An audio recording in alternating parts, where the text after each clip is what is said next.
Ang kanyang video views for the last 30 days ay umabot po ng 28 million. So malaki na po ito.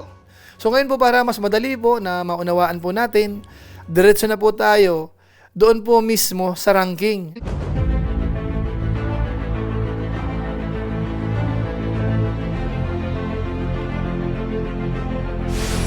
Ayun, shoutout guys. Muli po, welcome to my YouTube channel. Ito po si Kuya Julay, ang inyong katugang, ang inyong kalingap na muling babati na naman sa inyo ng magandang araw, magandang gabi. Saang sulok man po tayo ng mundo naroon. At sa araw na ito, panibagong vlog po tayo. Ito po yung ating ginagawang mid of the month review ng mga charity vloggers po. At sa pagkakataong ito, top 8 naman po ang pag-uusapan po natin. Alamin ho natin kung yung ranking ho ba ay nagbago or hindi.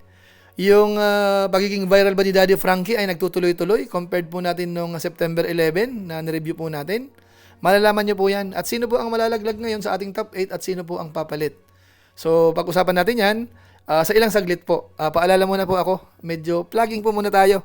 Kung meron pa po ditong hindi nakasubscribe sa ating YouTube channel, huwag natin kalimutan din, July Paunil. Tapos pakipindot po yung notification bell button para lagi po tayong updated sa aking mga ina-upload. Tapos yung ating Facebook page naman po, pwede po nating i-follow at po pwede pong i-like. So maraming salamat po. At siyempre po, suportahan po natin yung mga kasamaan po natin sa social media, lalo na po yung mga charity vloggers po sa Pilipinas na mapag-uusapan po natin sa ngayon. So maraming salamat po sa inyong lahat. Ngayon tuloy na po tayo, pag-usapan na po natin.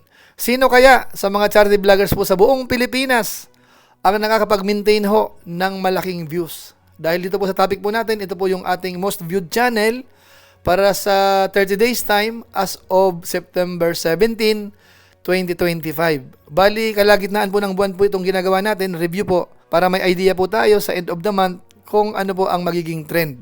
So para hindi na po magtagal, umpisan na po natin, pero may disclaimer muna tayo pala. Simpleng review lang po ito, hindi natin pag-aaway-away po sila, kundi sinishare lang po natin yung mga data na available po sa social media at ginagawa lang po natin ng tabulation o kaya ranking para mas madaling maintindihan po ng mga masugid nating taga-subaybay. So ito na po yon, umpisan po natin, doon po muna sa nakaraang buwan ho, yung ranking po natin nung August at saka po nung September 11. Ito po yon. Ito po yung dating ranking po para sa buwan po ng August. End of August po ito lumalabas. Ang nanguna po ay si Kalinga Prab. Meron siyang 19.98 million views. Pangalawa si Pugong Biyahero, 18.10 million views. Pangatlo, Daddy Frankie, 11.42 million. Pang-apat, Ruel of Malalag, 10.90 million views. Panglima, Pinoy in Equatorial, 5.61 million views. Pang-anim, Ate Kram, 5.49 million views. Pang-pito, second channel po ni Kalinga Prab, 5.22 million views. At yung pangwalo ho natin ay si Marcos TV Channel, merong 3.97 million views. Pero nung nakarang review po natin, bali September 11, ang nasa rank 1 po ay si Daddy Frankie. Meron po siyang 22 million views. Pangalawa si Kalinga Prab, 19 million. Pangatlo po si Pugong Biyahero, 17 million views. Pang-apat, Ruel of Malalag, 9.2 million views. Panglima, Pinoy Equatorial, 5.4 million views. Pang-anim, second channel ni Kalinga Prab, 5 million views. Pang-pito, Tekram, 4.5 million views. At saka po si Marcos TV Channel, pang-walo, 3.4 million views. So ayun mga kabayan po natin, bali ang nangunguna po dun sa latest review po natin ay si Daddy Frankie. Samantalang nung nakaraang buwan ho, nasa rank 3 lang siya. Pero doon po sa latest review po natin, naging rank 1 po si Daddy Frankie nung nagkaroon po ng 22 million views. So alamin po natin kung yan po ay tumaas or bumaba. So sa inyo pong kaalaman, doon po sa mga ranking na yan, meron pong isang malalaglag po dyan. Ito po yung walang iba kung hindi si Marcos TV Channel at siya naman po ay papalitan na ngayon ni Kuya Bal Santos Matubang. Medyo gumanda po ang views ni Kuya Bal sa ngayon, kaya mapapasama po siya sa ating top 8. So para hindi na po magtagal po uli, ito na po yung statistics ng mga mapapasama po sa top 8. Panoorin po natin. Unahin po natin si Kuya Bal Santos Matubang. Ang kanyang video views po for the last 30 days ay umabot po ng 4.2 million. Pagdating po sa subscribers, 0 ho ang nandito. Pero yung kanyang bilang ng subscribers na ngayon ay umabot na po ng 1.61 million. Pagdating po sa total views, umabot na po ng 515,068,425. Ang kanyang rank sa Pilipinas ay pang 196. Puntahan po natin yung kanyang daily performance. Pagdating po sa bilang ng subscribers, 0 ho ang nagre-reflect po dito. Pero pagdating po sa views, mataas din. 138,750. Araw-araw po yan. Tapos nakakapag-upload po siya ng 4 sa isang araw. Kasama po yung live stream. Tapos yung total na na-upload niya po within 30 days time ay nasa 117. Yung kanyang views po ay umabot po ng 4,162,488. Ngayon, isunod po natin si Tekram. Ang kanyang video views po the last 30 days po ay umabot po ng 4.4 million. Yung kanyang subscribers naman po na nadagdag for the last 30 days ay nasa 10,000. Ang kanyang bilang ng subscribers sa ngayon ay nasa 2.71 million. Total video views nasa 888,811,400. Rank sa Pilipinas pang 113. Ang kanyang daily performance naman po pagdating sa bilang ng subscribers, 333 po araw-araw. 146,061 naman yung kanyang views araw-araw. Nakakapag-upload po siya ng dalawa. Total ho, within 30 days time ay umabot po ng 64. Yung kanyang views po for the last 30 days ay nasa 4,381,835. Yung kanyang subscribers po ay 10,000 yung nadagdag. Ngayon, sunod naman po natin si Rob Matubang, yung second channel po. Ang kanyang video views for the last 30 days ay umabot naman po ng 4.5 million. Added subscribers for the last 30 days ay nasa 10,000. Ang kanyang bilang po ng subscribers sa ngayon ay nasa 657,000. Total video views nasa 106,532,120. Rank sa Pilipinas ay pang 460. Ang kanyang daily performance naman po, pagdating sa subscribers ay meron siyang 333 araw-araw, 149,969 naman views araw-araw. Nakakapag-upload po ng isa. Within 30 days time, 23 lang po ang kanyang na-upload. Total video views po within 30 days time, 4,499,080. Ang subscribers naman po na nadagdag, 10,000. So ngayon po, isunod naman po natin si Pinoy in Equatorial. Ang kanyang video views for the last 30 days ay umabot po ng 5.4 million. Added subscribers po ay 0 din. Kapareho din po ni Kuya Bal Santos Matubang. Pagdating po sa bilang ng subscribers, nasa 634,000. Total video views, nasa 396 million. 63,952. Rank sa Pilipinas, pang 478. Ang kanyang daily performance naman po, pagdating sa bilang ng subscribers, 0. Pero sa views ho ay mataas, 180,801. Nakakapag-upload po siya ng 6 araw-araw. Within 30 days time, meron siyang 167. Total video views kasama yung butal, nasa 5,424,032. Ngayon, isunod naman po natin si Ruel of Malalag. Ang kanyang video views for the last 30 days ay umabot po ng 8.6 million. Added subscribers naman for the last 30 days ay nasa 6,000. Tapos yung kanyang bilang ng subscriber po sa ngayon ay nasa 515,000. Total video views umaabot na po ng 227,476,346. At ang kanyang rank sa Pilipinas ay pang 580. Yung kanyang daily performance naman po pagdating sa subscribers, meron po siyang 200 araw-araw. Pagdating naman po sa daily views, meron po siyang 287,615. Average po yan. Nakakapag-upload naman po siya ng 6 isang araw. Meron po siyang 173 upload ho within 30 days time. Total video views po ay nasa 8,628,453. At 6,000 naman po yung nadagdag sa subscribers. So ngayon po, sunod naman po natin si Pugong Biyahero. Ang kanyang video views po the last 30 days ay umabot po ng 17 million. Bilang ng subscribers na nadagdag, 20,000. Bilang ng subscribers sa ngayon ay umabot na po ng 4 million. Pagdating po sa views naman ay mataas. Nasa 1,316,763,471. Yung kanyang rank sa Pilipinas ay pang 64.